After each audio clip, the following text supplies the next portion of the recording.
Continuing on, again, we're talking post-AIA. Public use does not have to be seen by public. Ordinary use of the invention keeps it out of sight. It is still a public use.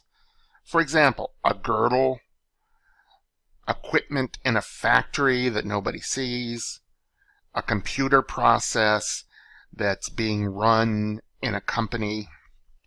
A single event by a single person could constitute in public use. So, continuing about public use, a use that is intentionally concealed under a confidentiality agreement. Remember, we've been talking about non-disclosures, same thing. That will not qualify for public use.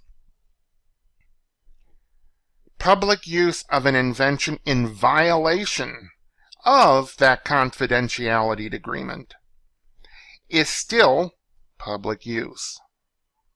So that will bar patentability.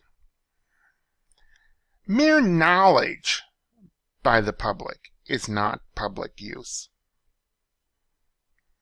Meaning they have an idea, but they don't know a whole lot about it. And public use that is experimental is not a bar under 102. Perfect example here, a inventor is trying to invent a hardier form of laminate for flooring. So he has a friend who owns a shop. He puts down 4 or 5 of his putative flooring pieces, and for a month lets people walk on top of them. Now obviously they're being seen, and to an extent that's public use, but even if it was found to be public use, it's experimental. The inventor's coming back to see which of his samples was the most durable.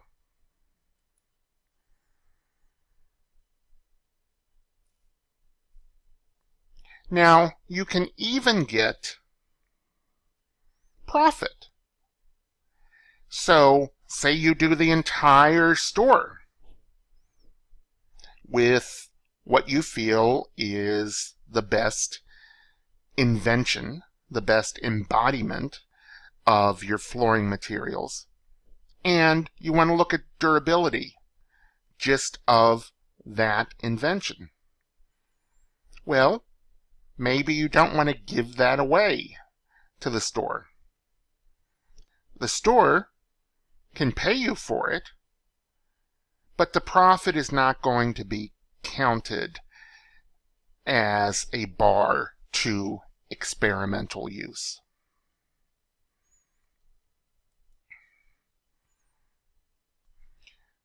We've talked about this before, the on-sale doctrine. So remember, a sale or an offer for sale post-AIA is both considered a sale.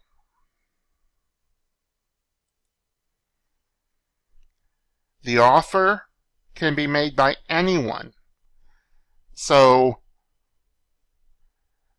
your family sees your invention at the family picnic, and your brother-in-law goes out and tries to sell it to his friends.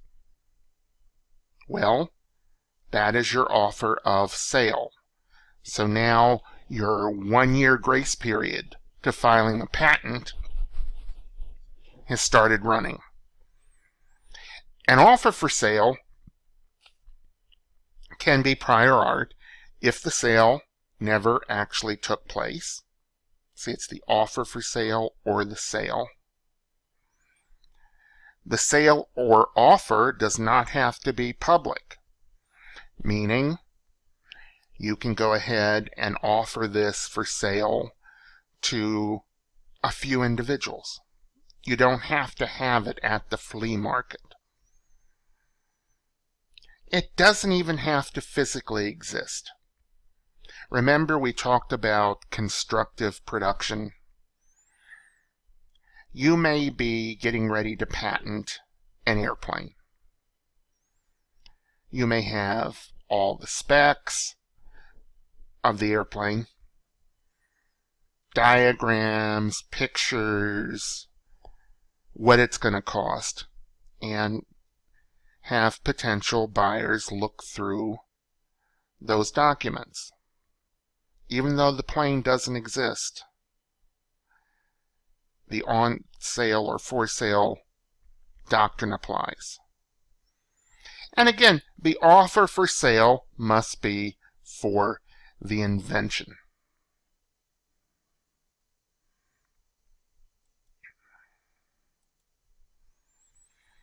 One-year grace period. Same thing post AIA. Talked about this. Having a one-year grace period not only allows the inventor to evaluate commercial value, but it also encourages prompt filing, which would result in earlier public access. Now, remember, there is no one-year grace period outside the U.S.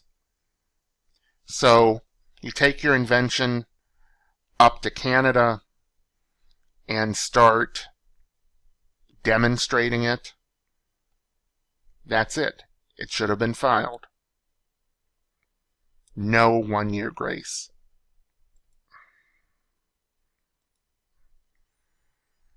And finally, a person shall be entitled to a patent unless the invention was described in a published patent application by another, filed in the U.S. before the applicant's date of invention. Remember, AIA, first to file, not first to invent.